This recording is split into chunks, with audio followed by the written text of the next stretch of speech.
Buenas tardes. Bienvenidos al curso de Psicología Cognitiva de Procesos Cognitivos 1. La verdad que es impactante ver tanta gente acá para la conferencia inaugural. Estamos todo el equipo de Cognitiva doblemente contentos, no solo por tener el aula llena, que siempre es una alegría, sino también por contar hoy con la presencia de Diego Golombek. Yo preparé varias cosas para contarles de Diego.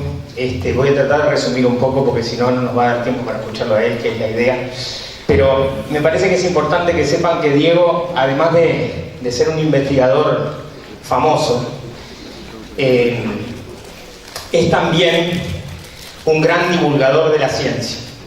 Y quizás sea más conocido por ese tipo de cosas que por sus aportes científicos, fundamentalmente por la cantidad de gente que lee una y otra cosa, pero la verdad del asunto es que en los dos lados es un tipo formidable. Algunas de las cosas que quiero comentar de Diego tienen que ver con las cosas que ha hecho. Por ejemplo, ha conducido varios programas de televisión, como algunos se han pasado acá, como Proyecto G, Desde la Ciencia, El Cerebro y Yo. Dirige la colección científica, la colección Ciencia que Ladra, que es una colección de libros que les recomiendo, valen la pena prácticamente todos, tienen que ver con científicos que quieren sacar la cabeza del laboratorio. Tiene un montón de premios, entre los últimos que he visto le dieron el premio UNESCO Kalinga de divulgación científica, que es un premio muy importante. Pero la verdad del asunto es que él mismo dice que no se imagina haciendo ciencia sin contarla, como tampoco comunicando ciencia sin hacerla. Y esas son las dos facetas que lo acompañan siempre, incluso cuando uno habla de fútbol o del clima. Él siempre está como a caballo entre la ciencia y el querer enseñar algo, ¿no? El querer contar algo. Es claramente un docente, ¿no? En toda la dimensión de la palabra. Esto encierra varios problemas para nosotros. Yo quiero compartir con ustedes dos preocupaciones que hemos tenido estos días al preparar la venida de Diego. Una que ya me lo habían advertido algunos amigos, tiene que ver con que corremos el gran riesgo, los docentes del curso, de que ustedes, a partir de la charla de Diego, esperen que nuestro curso sea la mitad de divertido y de interesante que la charla de Diego. Desde ya que los que piensan que eso va a ser así están equivocados. Es prácticamente imposible no solo ser la mitad interesante que lo que es Diego contando cosas, sino la mitad de divertido, y eso lo van a ver ahora a continuación. El otro tema que nos interesaba plantear con la visita de Diego es que Diego es un personaje de estos que uno a veces no valora muy bien porque lo tiene cerca, ¿no? Y eso nos pasa mucho en Uruguay, ¿no? Que no valoramos lo que tenemos cerca, porque nos da la sensación de que si está cerca no debe ser tan importante o tan grande. Déjenme contarles que en este mismo momento, en Uruguay, pero seguramente también en otros países, hay muchas instituciones que estarían dispuestas no solo a pagar mucho dinero por estar escuchando a Diego, no dos veces como lo vamos a escuchar nosotros, porque Diego ahora después a las 4:30 va a dar una charla en el Paraninfo de la universidad, sino tan solo una vez. Y eso es importante por una razón, y es que la vocación de Diego no es contar por contar, sino que es contar para transformar, ¿no? Y yo creo que esa es, en el fondo, alguna gente me ha preguntado, ¿y cómo lo convenciste para que viniera? Bueno, después les voy a contar algunos secretos, pero entre otras cosas, él pudo venir hoy porque en Buenos Aires es feriado. Entonces, él está invirtiendo su feriado, digamos, en pasarlo acá con nosotros. Ojalá no se arrepienta de eso. Y quiero contar una anécdota para terminar la presentación, porque es algo de lo que queremos de alguna manera transmitirles con la presencia de Diego, que es esa capacidad para, siendo grande, ser cercano, ¿no?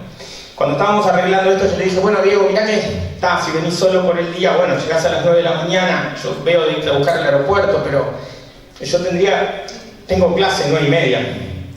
pero todavía arreglar. Por eso la gente de las 9:30, no sé si alguien estuvo en este salón, estuvieron con el resto de los profes del equipo. Y Diego me contesta, no, Ale, no te preocupes, yo me voy en el COP. Después me di cuenta, después de leer el mail varias veces, que era el COPSA. Que él realmente pretendía venirse en el COPSA, llegando a las 9 de la mañana, dando 2 charlas y volviéndose a Buenos Aires hoy a las 6 de la tarde, como va a pasar. Por suerte no lo dejamos. No porque no se pudiera tomar un COPSA, pero sí porque pudimos aprovechar más tiempo con él, básicamente. Y yo creo que esto es parte de lo que es Diego, ¿no? Esta capacidad de ser un grande y a la vez estar cerca de los otros, de los que espero considere de alguna manera sus amigos, y poder así influir en la gente, ¿no? Influir con lo que él sabe, porque en el fondo él sabe que el conocimiento es algo muy preciado como para dejarlo encerrado en la cabeza de algunos pocos. Y creo que es de eso que nos va a hablar hoy, de qué tenemos en la cabeza. Diego, muchísimas gracias por venir.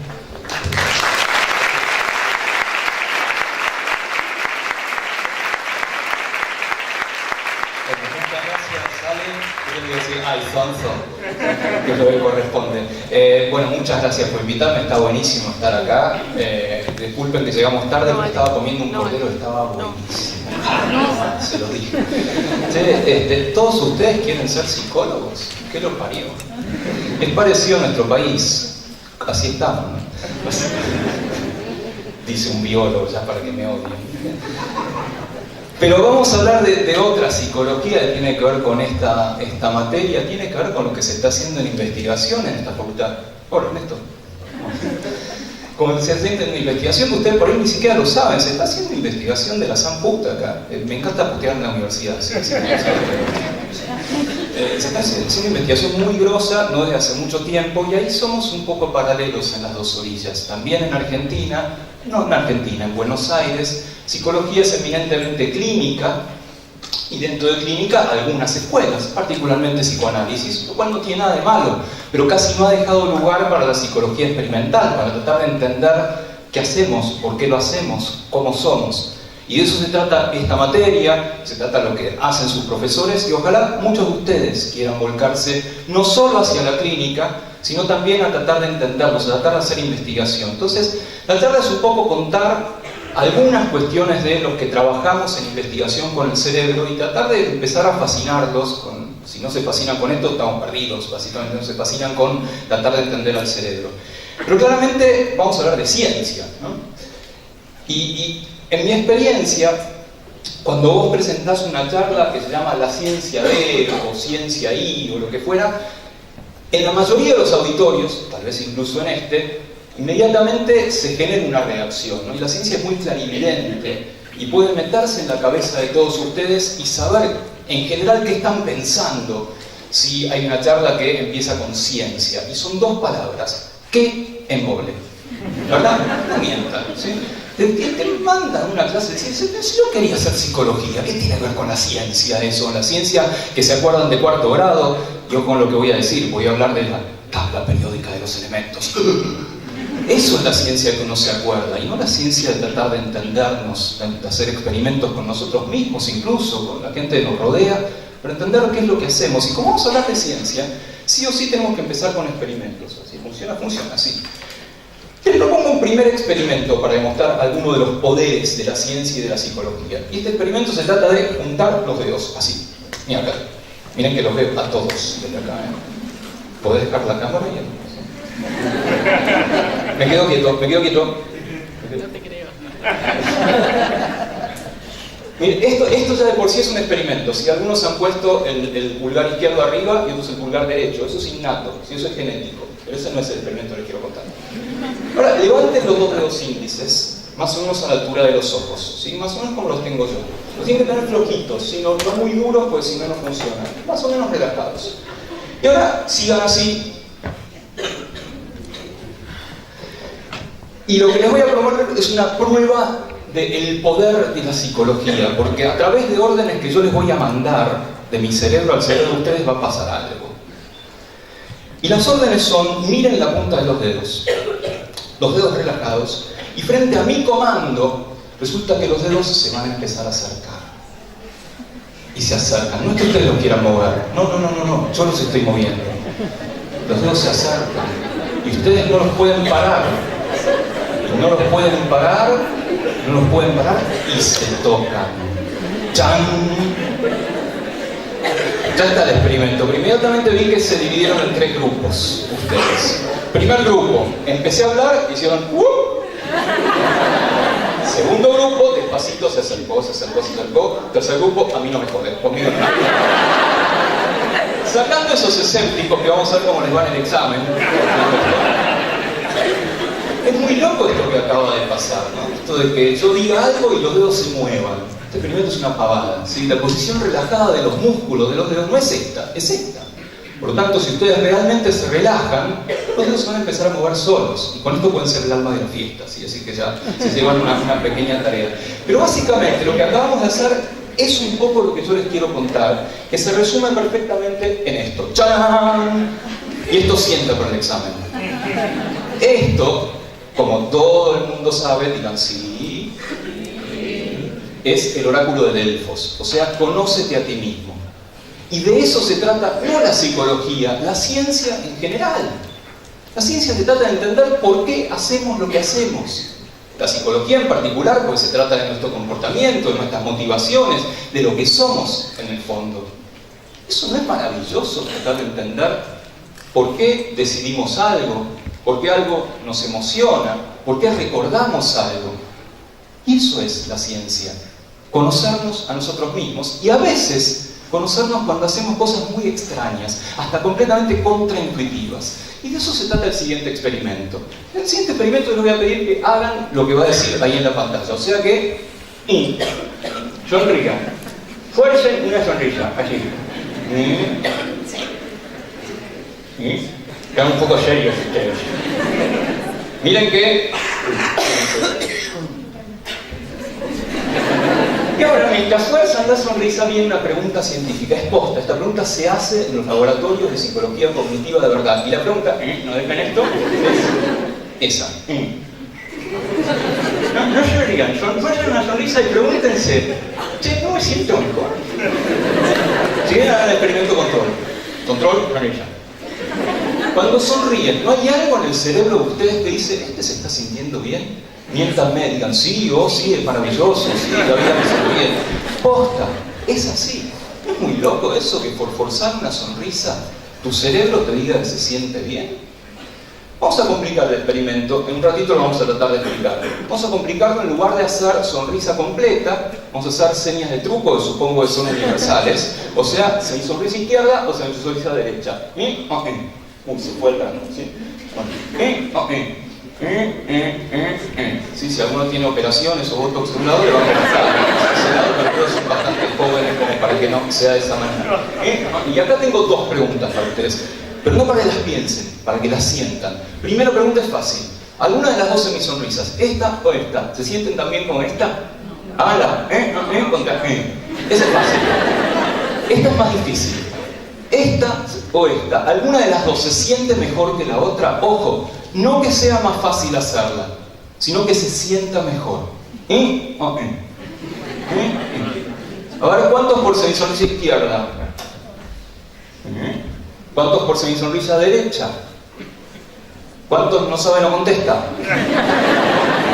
No es fácil, hay que estar concentrado, relajado, etc. Pero si lo hacen van a sentir que una de las 2 se siente mejor. Esto que parece difícil es recontra trivial y tiene que ver con un mito del cerebro que todos ustedes escucharon y leyeron en muchos lados. Y este mito dice que tenemos 2 cerebros. Seguro que lo escucharon, ¿verdad? Tenemos el cerebro derecho y el cerebro izquierdo, ¿sí? Que son completamente diferentes, que uno es el racional y el otro es el emocional o lo que fuera. Esto es un mito, porque tenemos un solo cerebro. ¿Sí? Funciona todo el tiempo en conjunto. Sin embargo, es un mito que se basa en una exageración. Efectivamente, hay funciones que se dice están lateralizadas, o sea que tienden a activar más un cacho del cerebro que el otro. Y entre esas funciones está la función motora. Resulta que este cacho del cerebro controla a esta parte del cuerpo, está cruzada, y este cacho a esta parte del cuerpo.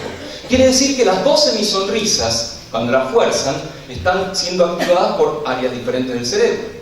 Si una de las dos se siente mejor que la otra, no importa cuál, quiere decir que hay algo de funciones separadas dentro del cerebro.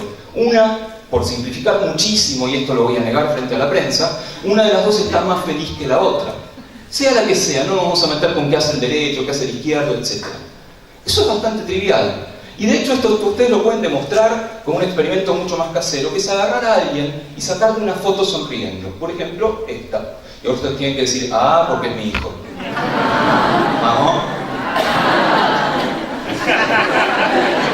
Efectivamente, agarran y le sacan una foto a alguien sonriendo y después la parten al medio esa foto, ¿sí? La agarran y la parten al medio. La pueden, si la tienen en papel, la parten con una tijera, la hacen una fotocopia o lo que fuera, o la ponen en Photoshop y la parten al medio. Y a partir de cada mitad generan una cara completa. O sea, van a tener una cara formada por dos semicaras derechas o por dos semicaras izquierdas. ¿Se entiende cómo es el experimento? El resultado es este.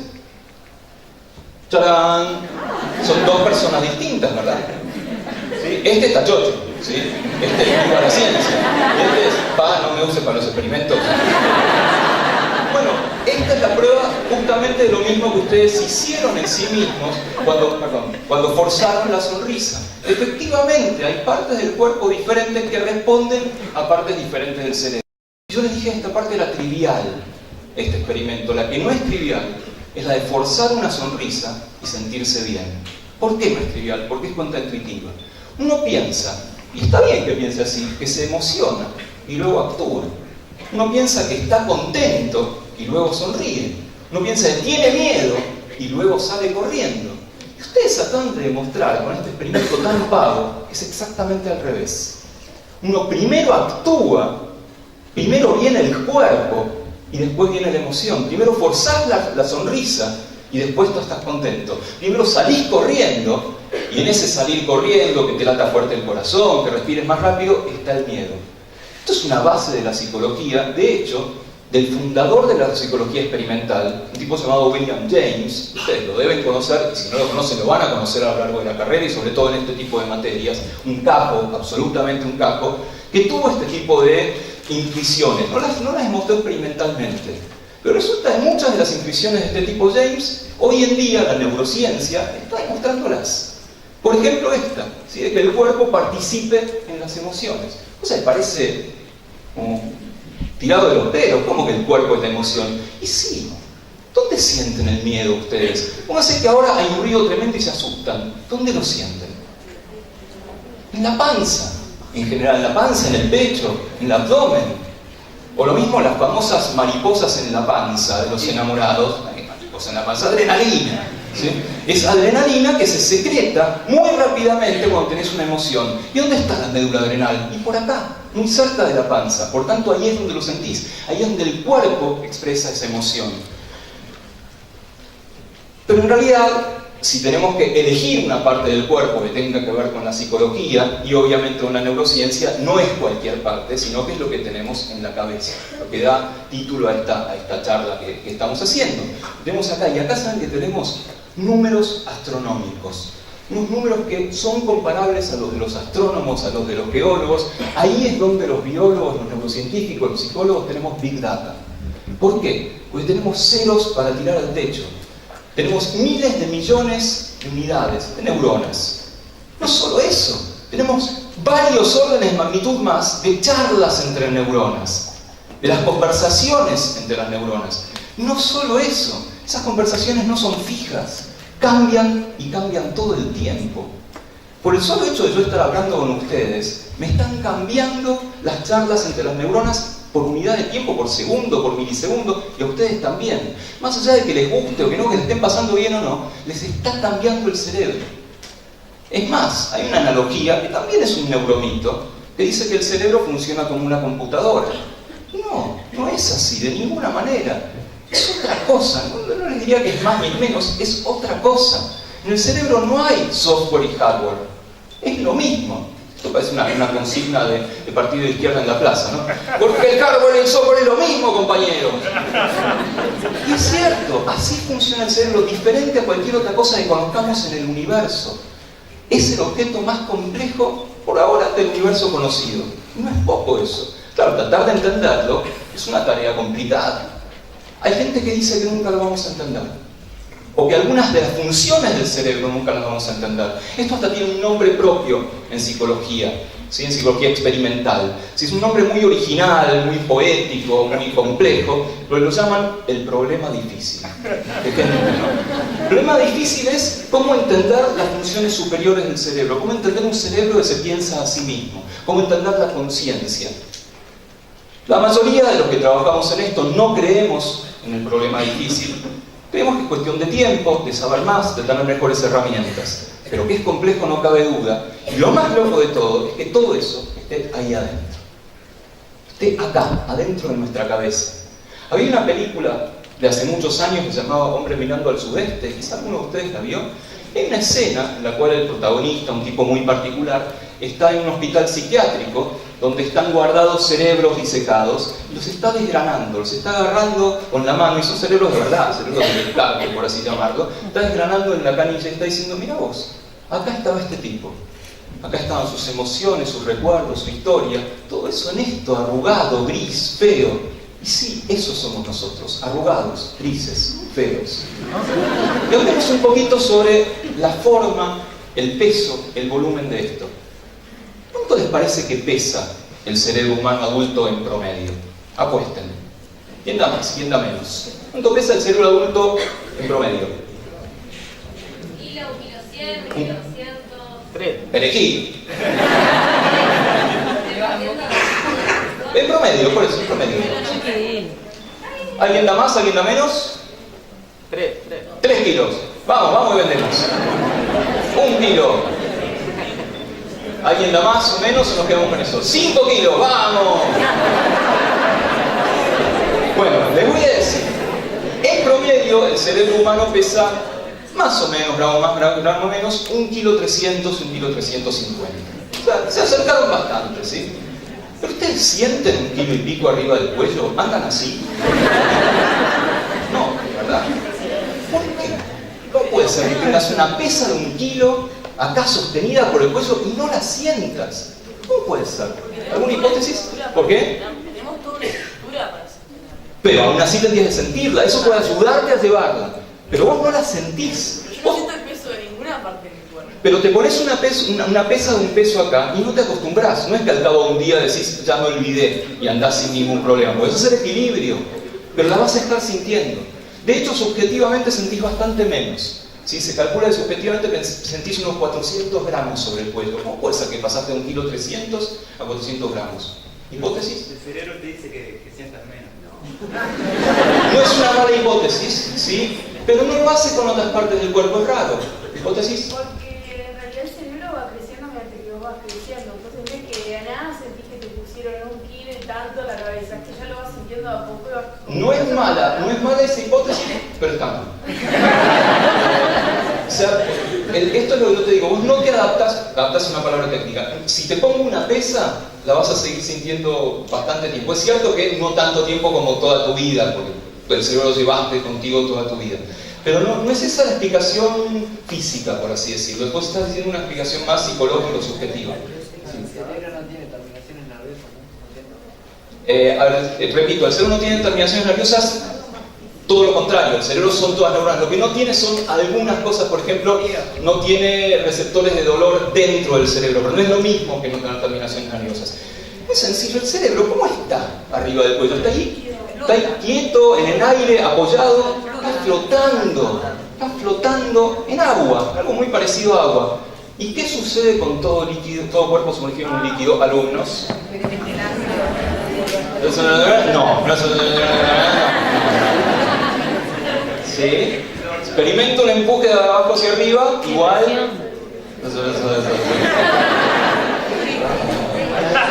Igual al peso del volumen de líquido desalojado. Principio de Arquímedes. Lo empuja para arriba. Entonces sentís que pesa menos. Subjetivamente sentís que pesa menos el conjunto cerebro más agua. Pesa 1,3 kilos. Es el peso del cerebro de un hombre o de una mujer en promedio. ¡Chan! ¿Es lo mismo? ¿No es lo mismo? ¿Lo mismo? ¿Es lo mismo? No, depende del tamaño de la persona, o sea, como todo.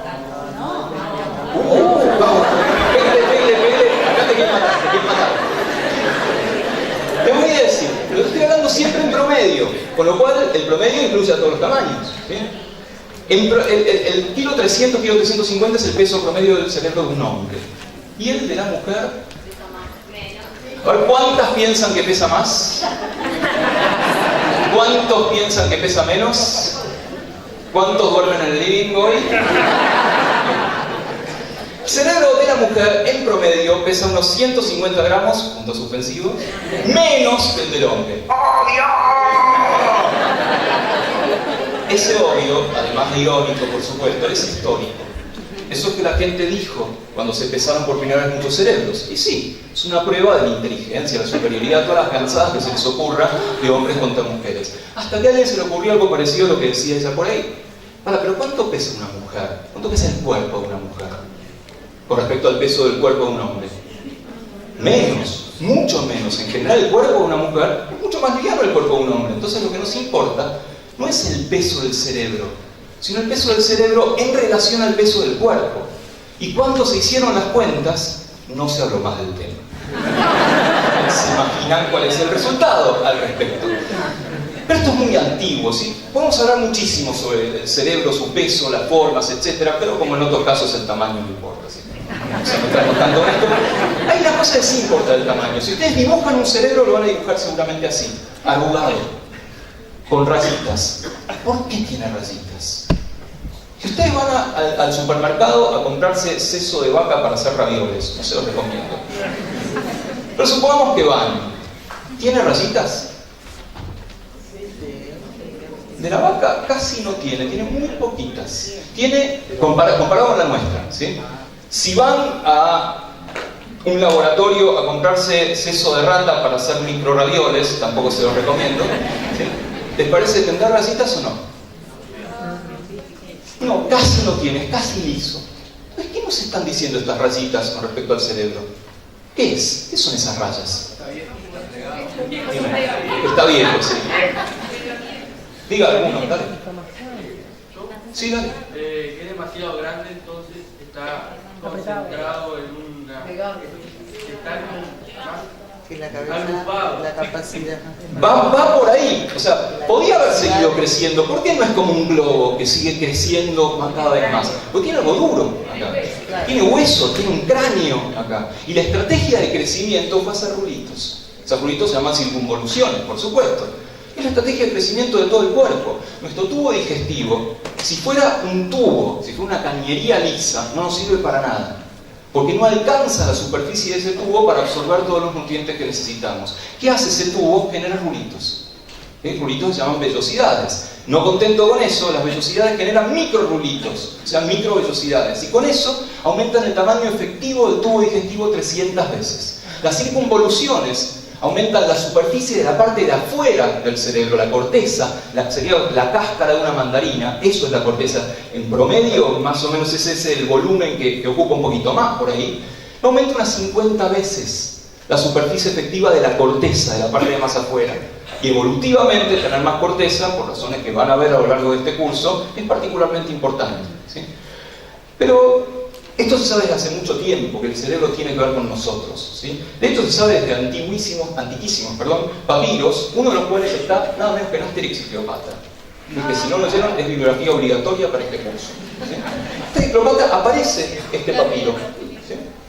No, película, no, ¿qué película? Por favor, Asterix hablando en gallego. Aparece este papiro se llama el papiro Evers, un papiro farmacológico, donde te presentan casos, como un vademecum en cierta forma, casos y cómo tratarlos. Y en este caso, vos sos el médico, ¿sí? Y se te presenta un caso donde se te viene un egipcio con un agujero en el cráneo y vos podés meter el dedo sale, lo sacás y está verde y huele espantosamente mal. ¿Cuál es el tratamiento para esa persona? Mirarlo a los ojos y decir, no te puedo tratar. Bueno, me parece muy sabio por parte de los egipcios. Lo que ustedes ya todos se dieron cuenta, no tendría ni siquiera por qué decirlo, es que ahí claramente dice cerebro, ¿verdad? Este es el jeroglífico del cerebro, ¿sí? Dicho esto, nos vamos a meter con dos partes del menú de esta clase. ¿Sí? Vamos a hablar un poquitito del sistema nervioso, ¿sí? De esta parte, que es importante saber de qué estamos hablando cuando estamos hablando del sistema nervioso, y después, dependiendo del tiempo, hablaremos un poquito más de algunas cosas cognitivas, Como por ejemplo, entender científicamente la cognición, las ideas, por qué pensamos algunas cosas que pensamos. Empecemos por el comienzo, que es entender qué es un sistema, ¿sí? Hay muchas definiciones de sistema. Ustedes seguramente vieron varias en otras materias, en el secundario, en el liceo, lo que fuera, y todas son buenas, ¿sí? Pero tenemos que elegir una para tratar de entender qué es un sistema nervioso, es un sistema endocrino, qué es un sistema conductual, si así lo quieren definir. Una posible definición de sistema es un conjunto formado por dos subconjuntos, uno de partes y uno de relaciones. Y eso lo puedes aplicar a cualquier sistema.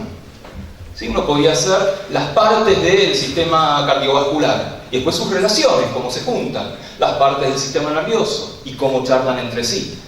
Y si vos entendés las dos partes, entendés el sistema.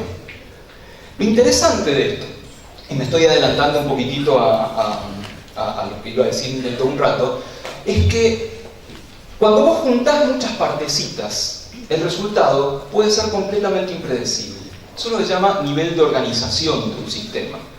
Imaginemos que tenés un montón de ladrillos, tenés una pila de ladrillos acá, que son las partes, claramente, y construís una pared, que es un todo, un sistema, o como quieran llamarlo.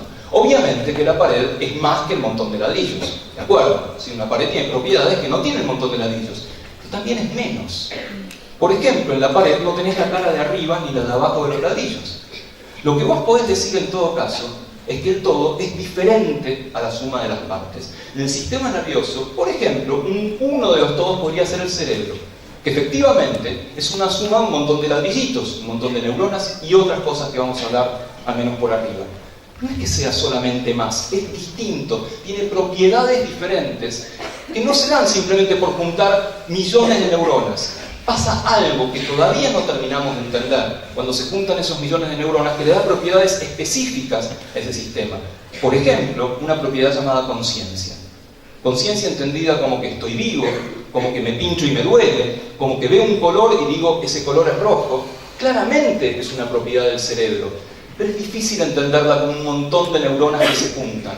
Así como es difícil entender a una persona como una coctelera donde pongo un montón de células, agito un poco, ñaca, ñaca, ñaca, y sale un dieguito. Es raro pensarlo de esa manera, porque hay propiedades que van más allá de juntar cosas. Pero si nuestra definición de sistema es partes y relaciones, empecemos a hablar por las partes. Y las partes más conocidas del sistema nervioso son las partes celulares, o sea, las neuronas. En Argentina había durante muchísimo tiempo una revista infantil, sé que llegaba aquí también, pero tal vez no sea tan conocida, que es la Villiquen, ¿sí? Una revista muy conocida, cerró hace un tiempo, ¿sí? Yo gran orgullo en mi biografía, que Ale no lo mencionó, pero yo colaboré tanto con Villiquen como con Anteojito, ¿sí? a lo largo de mi vida, ¿sí? Y en Villiquen, o en cualquier revista equivalente, está la famosa neurona de Villiquen, que es esta. Ay, perdón. Se fue el perro. ¿Sí? No la puedo ver, sí, pero no importa. Debe ser un problema entre Mac, PC y esas cosas, pero no importa, les cuento de qué se trata. ¿O puedo dibujar? No puedo dibujar. Básicamente, ustedes reconocen una neurona como una cosa, con un redondel por acá, con una carita feliz, bien ganas, ¿sí? Unos pelitos, estos que están por acá, que le salen a ese redondel, un hilo que le sale por acá y un triangulito por acá. Esa es la neurona que todos llevamos dentro, al menos en nuestro imaginario de neurona. Está buena para entender muy a grandes rasgos qué hace una neurona, qué partes tiene y lo que fuera, pero como escala es una porquería. Si este circulito que yo les decía estaba ahí tuviera el tamaño de un puño o una pelota de tenis, ese hilo que le sale, ¿sí? Tendría unos 2 a 3 kilómetros de largo. Mientras que los pelitos que tiene por acá y llenaría la mitad de esta aula, tal vez, en algunas células en particular. Así que la escala no es buena. ¿Pero por qué ayuda? Porque pensarlo de esa manera te puede ayudar un poco a pensar las funciones de las distintas partes de la neurona. Tiene una carita feliz, tiene una cosa redonda ahí, tiene un cuerpo. Pero como somos fashion lo llamamos soma, ¿viste? Lo hablamos en griego. ¿Sí? Entonces tiene un soma que procesa cosas, claramente eso es lo que hace el cuerpo. Tiene pelitos, tiene como antenas, que de nuevo, para ser un poco más técnico, lo llamamos en griego, rama en griego es dendron, por lo tanto lo llamamos dendritas. Y tiene un eje que se le va a esa neurona y lo llamamos también en griego o en latín axis o axón. Y tiene una parte donde termina la neurona, ese triangulito que yo les decía estaba hacia el final. Y acá somos recontra imaginativos porque esa parte la llamamos terminal. De De nuevo, es una versión hipersimplificada de la neurona, pero ayuda para recordar un poco, muy a grandes rasgos, sus partes. El problema que tenemos acá es que no es todo neurona lo que tenemos en el sistema nervioso. Hay otras células dando vueltas y de a poco les estamos dando el lugar que se merecen. Una de esas partes, espero que esté, ¿sí?, las primas pobres, por así llamarlas, son las células que se llaman células de la glia. Esa es la palabra misma glia. Es tan chota que viene de la misma raíz inglesa que la palabra glue, pegamento. Como si lo único que hicieran estas pobres minas sea estar ahí para pegar a las neuronas. Solamente están para soporte, dar estructura, etc. Esa es la visión clásica.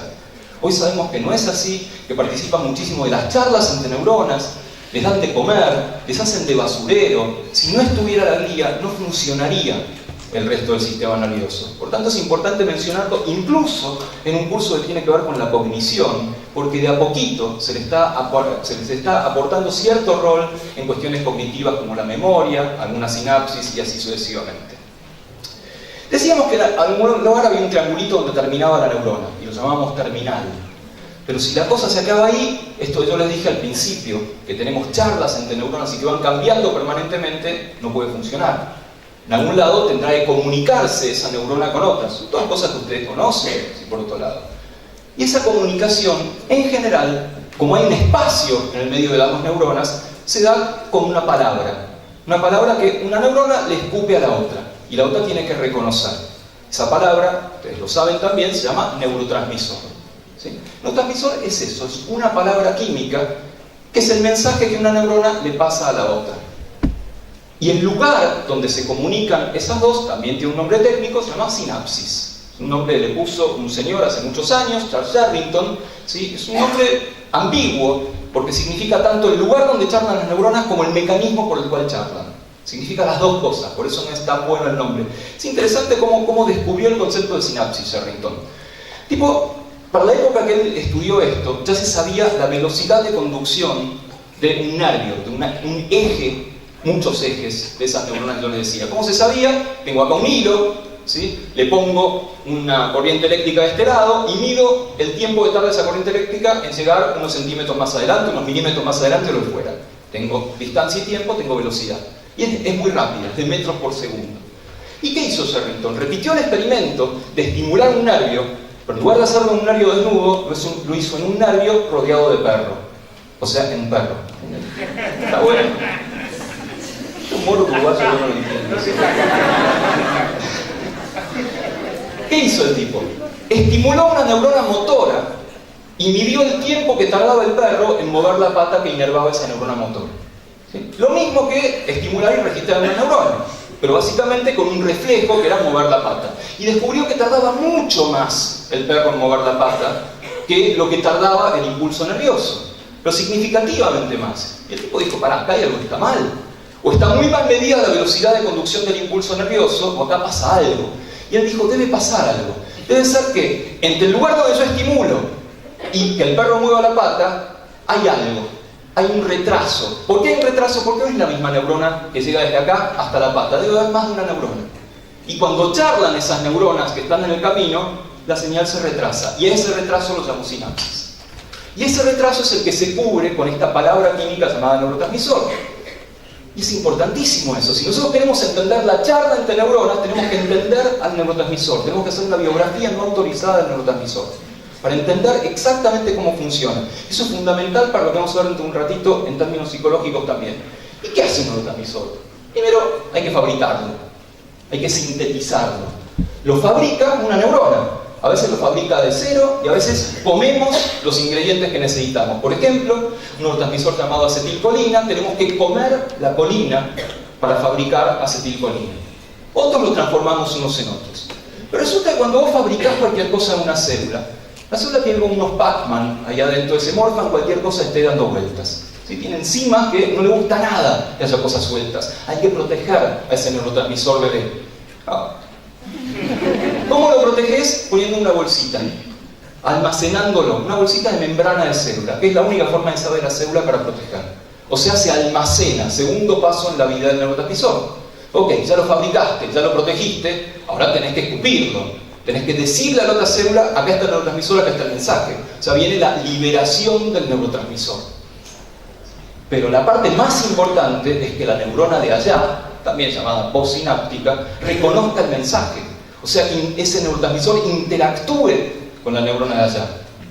Fase de interacción.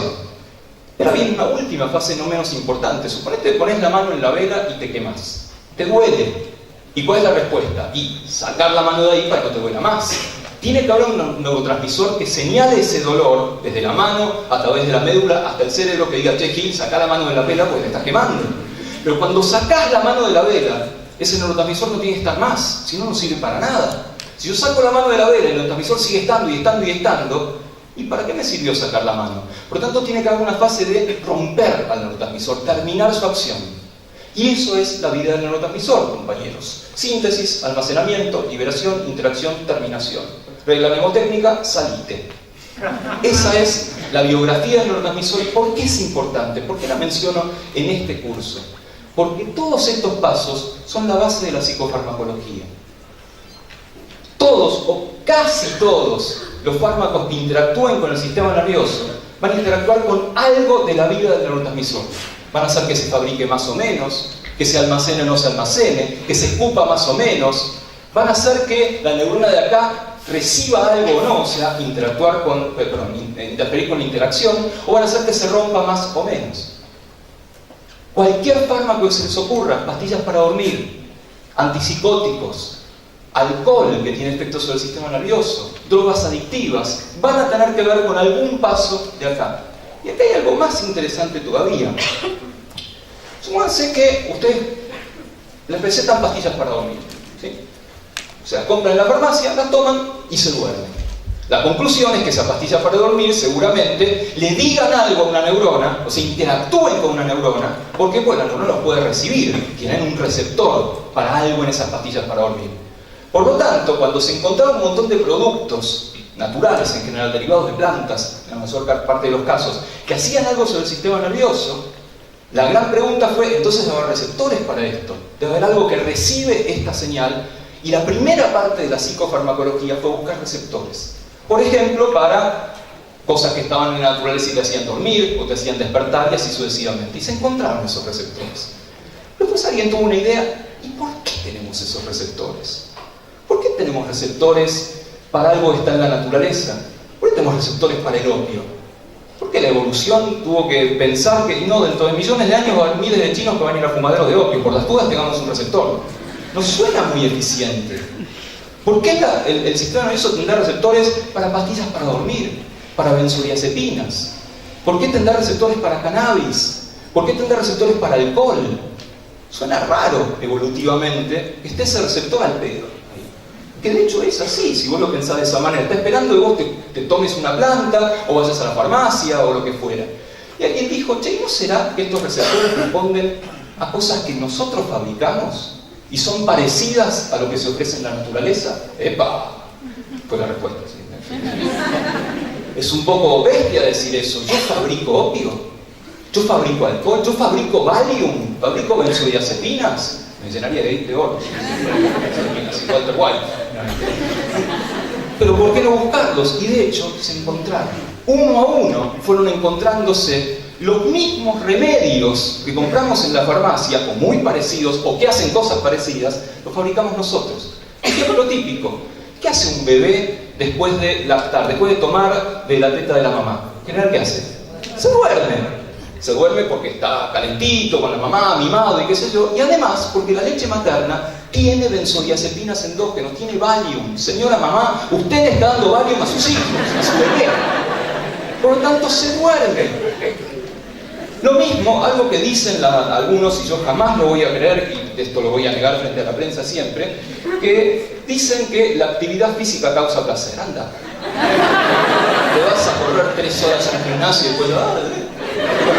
Los que dicen eso parecen tener algo de razón, porque efectivamente la actividad física prolongada genera algo llamado endorfinas, que son péptidos opioides, parecidos al opio. Por lo tanto, causan un placer, no les digo similar, porque no son el mismo tipo de péptidos, pero al que experimentan, tal vez fumadores de opio. Yo prefiero el opio, no sé ustedes, pero si quieren ir a correr, allá ustedes. No sé si se puede hablar de estas cosas en Uruguay, últimamente. Pero es fascinante pensar en algo con lo que ustedes van a tener que vivir como psicólogos clínicos o experimentales. Si son clínicos, no sé cómo es la ley acá, seguramente no van a poder recetar, pero van a tener pacientes que van a estar tratados con fármacos para dormir, ¿sí? Fármacos para calmarse o por el contrario, para despertarse o lo que fuera. Tienen que saber qué cuernos están haciendo esos fármacos en el cerebro. Si no, algo están haciendo mal. Y si van a ser psicólogos experimentales, seguramente también se crucen con alguno de estos fármacos dentro de sus experimentos, con animales, con humanos, con pacientes y así sucesivamente. Y esta historia, primero el producto natural, después el receptor, después el producto endógeno, que hace algo parecido al producto natural, es la historia de la farmacología, en particular de la psicofarmacología. Volvamos un poco a los sistemas. Ya hemos dicho esto, los sistemas como un subconjunto de partes y relaciones, pero nos falta algo, ¿sí? Fíjense, si dijimos que era un conjunto, tiene algo que dice, ahí estoy adentro, acá estoy afuera de ese conjunto. Nos falta justamente lo que nos diferencie sistema de no sistema. Una barrera, una membrana, una frontera, una puerta que diga, ahora entré, ahora no entré. Y de hecho existe esa puerta y tiene un poco que ver, me adelanto un poco para ganar tiempo, con la clasificación del sistema nervioso. Si ustedes tuvieran que clasificar el sistema nervioso en partes, no me digan qué partes, pero qué criterios usarían para decir, de acuerdo a este criterio, clasifico el sistema nervioso en esto y esto, de acuerdo a este otro criterio, en esto, esto, o esto y esto, lo que fuera. ¿Se entiende la pregunta? ¿Con qué criterios clasifican el sistema nervioso? ¿Qué les parece? Eso no es el criterio, acá, repito, ya dijo central y periférico, está bien, pero eso no es el criterio, esa ya es la clasificación. Esa clasificación, ¿a qué criterio corresponde? ¿Perdón? Central y periférico justo no corresponde a funciones. Función sería un criterio de clasificación. De acuerdo a ahora volvemos, de acuerdo a función, ¿en qué podían dividir el sistema nervioso? ¿En qué y qué? ¿O qué y qué y qué? Quiero clasificar el sistema nervioso de acuerdo a su función. Por lo tanto voy a tener ¿qué sería? La ubicación en la que están. Ese es el criterio para ella, se ha formado una pareja. O sea, un criterio sería el geográfico, el de ubicación, ¿dónde está? Y ahí lo clasificamos, ahora volvemos, como central o periférico. ¿Y qué es? Quedémonos con por ahora volvemos. ¿Qué es central? ¿Cómo define el sistema nervioso central y cómo define el sistema nervioso periférico? Les dan un cacho de sistema nervioso y te dicen, ¿y es central o periférico? Por los órganos, el tipo de célula, las células son las mismas. La función que hacen. Los órganos más o menos, es difícil que vos puedas saber, y sí, esto es central o periférico. La función no tiene que ver con central o periférico. Sí, pero eso no me dice nada. La ubicación es el criterio que estoy usando. Ahora les pido que me definan qué es central y qué es periférico. ¿El central puede ser que comande? No. Tampoco, es una clasificación de función. Estoy hablando de ubicación. Mucho más sencillo. El sistema nervioso central está rodeado de huesos. Por lo tanto, todo lo que esté adentro del cráneo o adentro de la columna vertebral es sistema nervioso central. Lo que se va de ahí, por ejemplo, si yo tengo que mover el dedo, seguro que hay algo central que da la orden, que viene por acá, baja por la médula espinal, y en algún momento se va de la médula espinal. Hay una neurona que sale de ahí. Esa neurona que sale y una prolongación periférica, se va de los huesos. Alguien había hecho por ahí otra clasificación, podía ser función. Y de acuerdo a esa clasificación, ¿en qué los clasifica? Motora y sensorial, hay muchas formas de decirlo, podría ser lo que entra y lo que sale. ¿Sí? La información que entra es procesada de alguna manera, la información que sale, sensorial y motor, o como tengan ganas. ¿No hay alguna clasificación más que se les ocurra? Van bien esas. ¿Cuál otra? Esa es muy específica, ¿sí? No está mal, simpático y parasimpático, pero tiene que ver con otra un poquitito mayor a simpático y parasimpático. ¿Qué más podría ser? ¿Qué les parece? ¿Cognitivo y emocional? No, cognitivo y emocional sería el mismo militante del PO que tendría que decir, son lo mismo, compañero. Es lo que demostramos con forzar la sonrisa, por ejemplo. El control que tengamos, ¿sí? Control que sea, por ejemplo, consciente o inconsciente, ¿sí? O voluntario o involuntario, o en términos más técnicos, somático, al que tiene control consciente, y autónomo, al que está fuera de la conciencia, control inconsciente, ¿sí? Simpático y parasimpático, en general, son sistemas que están dentro del control inconsciente, o sea, en un nivel un poquito más abajo de esto. Y acá hay una reflexión pequeñísima, pero importante para hacer. ¿Cuál es? Está mal la pregunta, pero ¿qué les parece es más importante? ¿El sistema nervioso consciente o el sistema nervioso inconsciente? En términos evolutivas. La pregunta no está del todo bien formulada, pero ¿qué les parece más importante, más relevante o algo?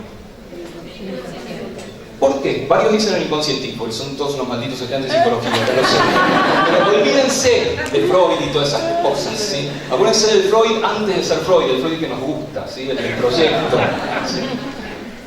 Porque es más instintivo, digo, es la respuesta inmediata.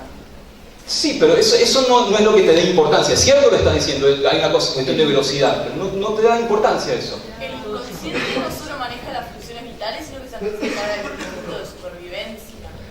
Va un poco por ahí. Imaginemos patologías, ¿sí? Para tratar de entenderlo. Imaginemos patologías del sistema nervioso somático, o sea, del consciente. Son muy chotas, por supuesto que sí. Perder un sentido, por ejemplo, perder la visión, o perder una función motora, es horrible, no te morís. En cambio, si perdés una función inconsciente, autonómica, en general tenés más riesgos vitales. Es como si la evolución no hubiera confiado en nosotros.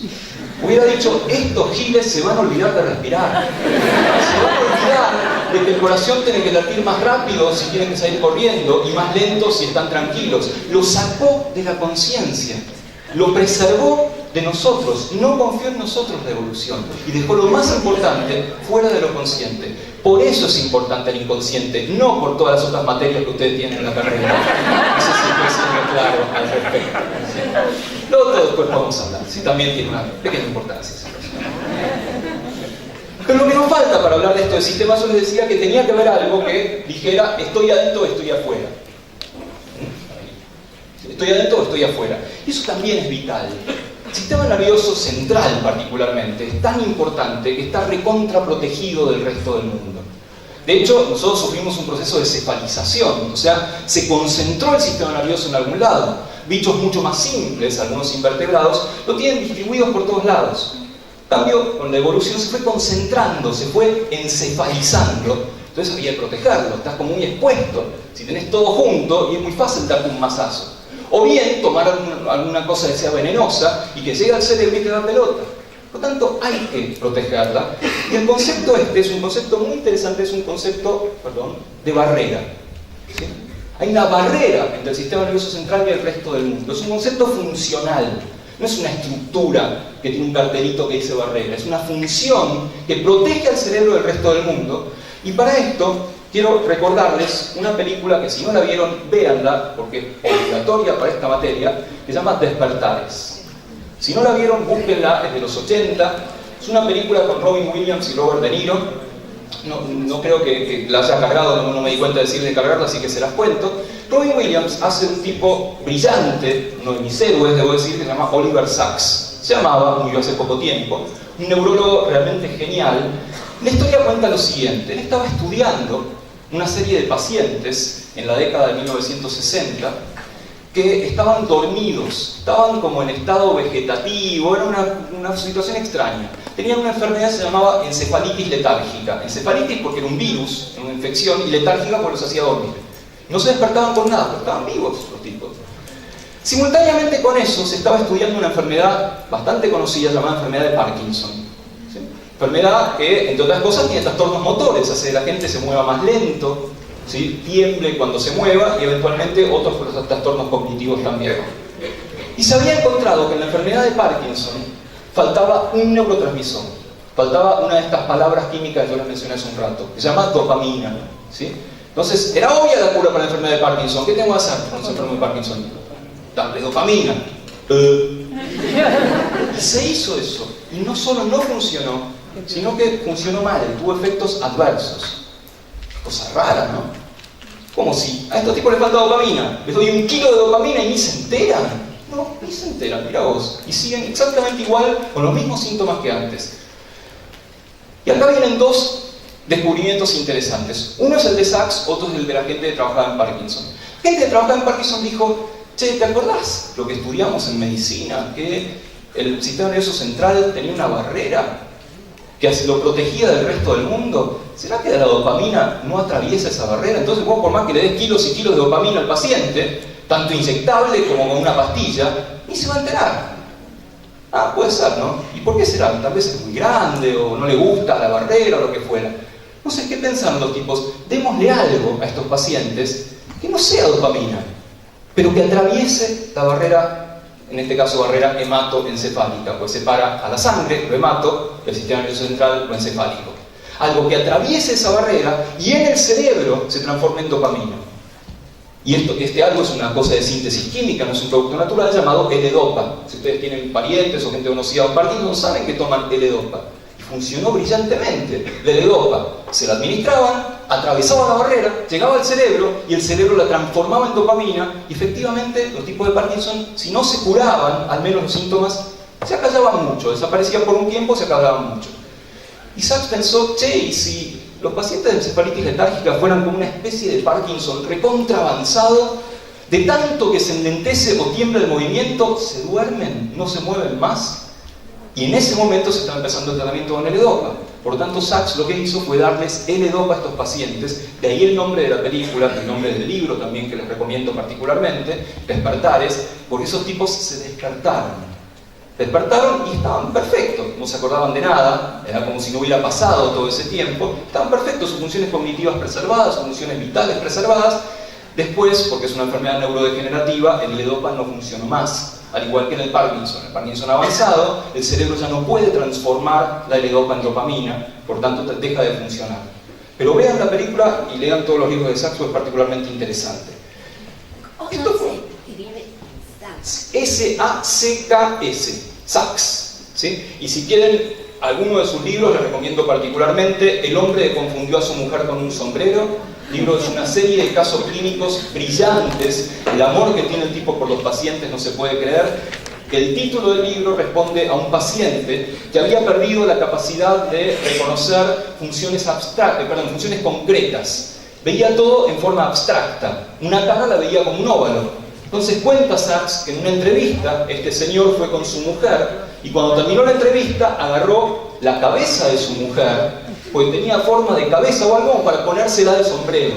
Entonces ahí empezó a entender qué es lo que le pasaba a este señor, pero búsquenlo porque realmente es brillante. El libro, El hombre que confundió a su mujer con un sombrero, también hay una ópera de Peter Brook con el mismo nombre. Hay varias películas basadas en libros de Sachs, así que búsquenlos alegremente. También hay una autobiografía, salió hace poco, bellísima. El tipo era un personaje de aquellos, era motoquero en los 60, drogadicto, gay, todo lo que uno tiene que ser en los 60.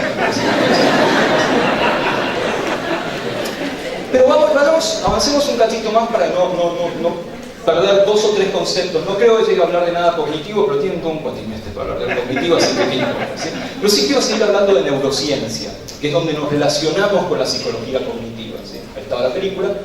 Y veamos un poco cuáles podrían ser las 4, 5, 6 preguntas contemporáneas de la neurociencia, entre muchas otras. Y estas son algunas que me parecen particularmente relevantes y pueden ser relevantes para el curso que ustedes comienzan hoy. Una de las preguntas antiquísimas de la neurociencia es ¿dónde están las cosas? O sea, si las cosas están guardadas en cajas, en lugares en el cerebro. Ustedes seguramente... no, se perdieron todos los dibujitos. Perdón, a ver. Sí, se perdieron todos los dibujitos. Bueno, seguramente recuerden unas láminas que eran muy famosas hace unos años, que era una cabeza dividida en partes, ¿sí? En cada parte había una cualidad, bondad, maldad, moral, violencia, etc. Sí, eso que estuvo de moda hace un tiempo responde a una escuela neurológica muy antigua del siglo XVIII llamada frenología, que la inventó un señor, y uso la palabra inventar con toda premeditación, llamado Franz Gall. El tipo decía así: las cosas están guardadas en cajas. Perdón. Él era el que creía que las cualidades correspondían a la forma de tu cerebro, por ende tanteaba los cráneos. Exactamente. No solamente creía que tenías cualidades, áreas de cualidad, por ejemplo, un área de bondad en el cerebro, sino que si eras recontra bueno, te crecía el área de bondad. Si eras recontra bueno, te crecía tanto que te deformaba el cráneo y te salía un chichón de bondad. Entonces el tipo va palpando cráneos, como vos decís. Eso obviamente es una lanzada, no tiene ningún asidero científico, ni mucho menos. ¿Y qué hizo la ciencia entonces? Se fue al otro extremo. No hay lugares de nada en el cerebro. Todo está distribuido, todo está por todos lados. Hoy estamos un poco más en el medio. Sabemos que hay funciones, hay localización de algunas funciones, pero son pocas las que uno puede poner el dedo y decir, acá está tal función. en general están dando vueltas por todos lados y se comunican varias funciones. Y eso vamos a ver en un rato cómo es que lo sabemos. No están los dibujitos, pero obviamente otra de las grandes preguntas ya la mencionamos, la pregunta de la conciencia. Para algunos, la pregunta con mayúscula. Entender qué es la conciencia. ¿Por qué a veces la perdemos? ¿Qué pasa en diferentes estados de conciencia? Esa es una de las que esta escuela filosófica, les decía, la llama el problema difícil. Porque piensan que no podemos entender la conciencia con nuestro cerebro. Piensan que está a otro nivel de organización y nuestro cerebro no nos alcanza para entenderlo. Como les decía, la mayoría de los neurocientíficos no estamos de acuerdo en esa visión. Sabemos que estamos muy lejos de entender la conciencia. Eso no quiere decir que no vayamos a entenderla algún día, ¿sí? También nos interesa, por supuesto, ¿sí?, el tema de cuando las cosas andan mal, la máquina descompuesta, ¿sí? Imagínense, por ejemplo, que acá hubiera, que es lo que debiera haber, una foto de Stephen Hawking, ¿sí? Tipo famoso por haber aparecido no una, no dos, sino 3 veces en Los Simpsons.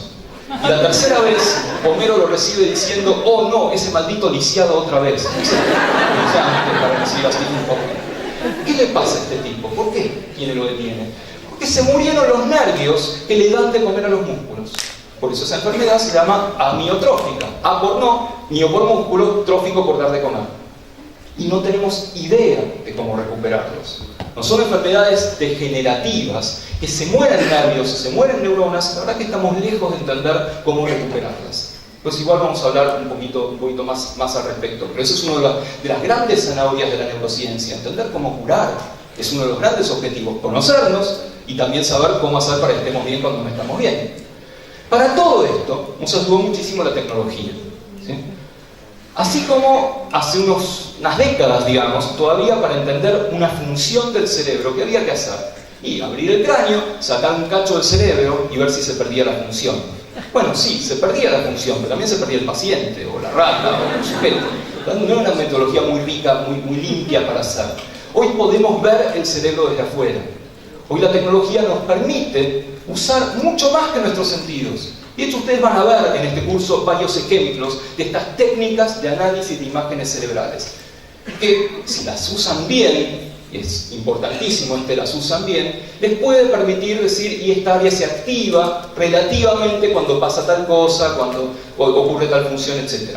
Ese, cuando los usan bien, no es menor, ¿sí? Pues la estadística acompañando esto es muy complicada, así que muchas veces van a encontrar noticias en los diarios del género periodístico que se suele llamar un grupo de científicos. ¿Vieron cuando una noticia empieza diciendo un grupo de científicos de la Universidad de, y algo con CH, Michigan, Massachusetts, Saskatchewan, descubrió el área del cerebro de la violencia, o de la moral, o de River, o de lo que se les ocurra?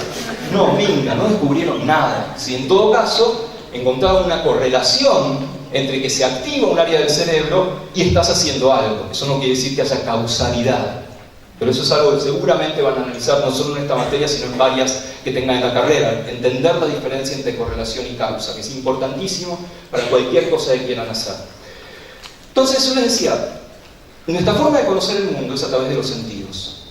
Y los sentidos no nos alcanzan para ver las estrellas, para ver las células, para ver las bacterias. Necesitamos extensiones de sentidos. Y la tecnología para la neurociencia fue eso. Extensiones de sentidos que nos permitieron, por ejemplo, ver la actividad del cerebro. Después está puesto esto como de vuelta en el paraíso. Y se refiere a otro de los mitos del cerebro. Un mito que tal vez hayan escuchado en distintas formas. Una de las formas en las cuales se puede expresar, y esto es una forma más bien argentina de expresarlo, es neurona que para, neurona que cierra, ¿sí? O sea, porque eso fue lo que se dijo hace muchos años con los trenes en Argentina, ¿sí? Tren que para, tren que cierra, una década bastante nefasta, ¿sí? Y esto es lo que todo el mundo cree en general. En el cerebro adulto, si se te pierde una neurona, cagaste, en términos técnicos, ¿sí? O sea, no hay nuevas neuronas en el cerebro adulto de un vertebrado. Y hoy sabemos que no es así. Permanentemente hay áreas del cerebro humano que fabrican nuevas neuronas. Hay neurogénesis en el cerebro adulto. Y es interesante entender cómo se llegó a este concepto. Lo descubrió un investigador, está hace muchos años en la Universidad Rockefeller, se llama Fernando Nottebohm. El tipo estudiaba los cantos de los pajaritos. Estudiaba, ¿qué pasa? Cantan los pajaritos para levantarse las pajaritas, como en toda especie, ¿sí? Y él descubrió que los pajaritos cantaban muy distinto de una estación a la otra, pero no un cachito distinto, muy diferente. Y dijo, che, con las mismas neuronas estos no pueden hacer eso. No puedo derivar matemáticamente este canto del que tuvieron la estación pasada. Y dijo, debe haber nuevas neuronas que producen ese nuevo canto. Que hizo la comunidad científica, como corresponde, se le cagó de risa. ¿Y qué hizo él? Demostró que no, que hay efectivamente nuevas neuronas en el cerebro de los pajaritos. ¿Qué dijo la comunidad científica? Es cosa de pajaritos. ¿Qué hizo él y otros? Descubrieron que ocurría en ratones, en ratas, en simios y en humanos. O sea que hay neurogénesis en el cerebro adulto. Fíjense cuando juntemos esta pregunta, la del paraíso, con la máquina descompuesta. Cuando entendamos qué hace que una célula que no sabe quién es se transforme en neurona, va a ser la cura para las enfermedades neurodegenerativas. Va a ser la cura para el Alzheimer, para el Parkinson, para el Huntington, tal vez para la esclerosis lateral y así sucesivamente. Estamos muy lejos de eso, pero hay mucha investigación en el mundo en ese camino. Y el último concepto que me refiero tiene que ver con esto de, podríamos llamar, las puertas de la percepción. ¿Por qué llamado así? A ver si llegó. Por eso llamado así por una banda muy conocida, volvemos a California en los 60, la banda de este señor que es... Gracias, no es Andrés Calamaro. Mucho más cultos que mis alumnos. Este señor tenía una banda en California en los 60 llamado The Doors, Las Puertas. ¿Por qué se llamaba The Doors? Por un libro que era muy famoso en esa época, que se llamaba Las Puertas de la Percepción, de Aldous Huxley. ¿Se acuerdan del Mundo Feliz? Era un libro en el cual Aldous Huxley contaba sus experiencias con mescalina, una droga dura, muy peligrosa, si no la maneja bien, realmente es de las más peligrosas que puedes llegar a ver. Pero así como Morrison le tomó prestado el nombre a Huxley también lo había tomado prestado.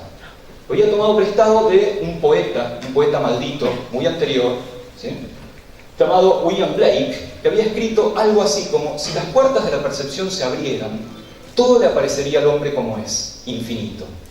Chan. No se sentís, ¿no?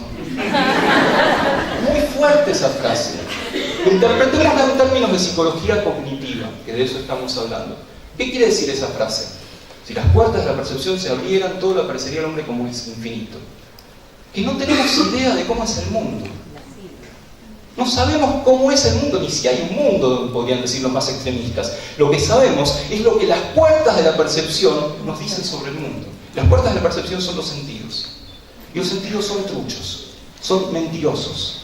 Inventan cosas y roban cosas. Pregunta típica: ¿tienen medias puestas? Sí, ¿verdad? Si no, no hay truco, no se preocupen. ¿Sí? Hasta que les pregunte, ¿eran conscientes de que había algo tocándoles el pie? ¿Y no era el señor de al lado? No eran conscientes. Es una trampa de las puertas de la percepción. Cuando se pusieron la media a la mañana, algo dijo: me están tocando el pie. Y al ratito se olvidaron. No se olvidaron. El sentido dejó de informarle al cerebro. Se adaptó. Es la palabra técnica, es adaptación sensorial. Por lo tanto, me falta muchísimo, así que es un buen momento para parar, me parece, ¿sí? Sí, faltan horas y horas, ¿sí? Falta todo el cuatrimestre, más o menos, ¿sí? Es un momento para parar y rememorar un poquito lo que dijimos, ¿sí? Empecé hablando en términos muy generales de que la ciencia, y en particular la psicología, y más en particular todavía la psicología experimental y la cognitiva, sirven para una cosa, que es para conocernos a nosotros mismos. Y después les hablé un poquitito de algunas cuestiones estructurales del cerebro, de las neuronas, de la sinapsis, y un cachitito llegamos a meternos en 2 o 3 preguntas de la neurociencia, incluyendo una de las preguntas más fascinantes, que es la percepción, cómo entendemos el mundo. Hay algo en común en todo lo que yo les dije que no llega a definir. Ese algo en común es lo que tenemos entre las 2 orejas, lo que somos, es el cerebro. Somos un cerebro con patas y no podemos definirlo, no nos alcanza lo que sabemos para definirlo. Un científico no puede definir el cerebro. Entonces lo que tiene que hacer es pedirle ayuda a los que sí pueden hacerlo, por ejemplo a los poetas. Y hubo una poeta que lo definió mejor que nadie al cerebro, fue la poeta Emily Dickinson, que en su poesía llamada El cerebro escribió: el cerebro es más amplio que el cielo y más ancho que el mar. Y yo agrego, y ahí adentro cabe todo, cabemos nosotros, y hasta acá un curso sobre cognición. Muchas gracias.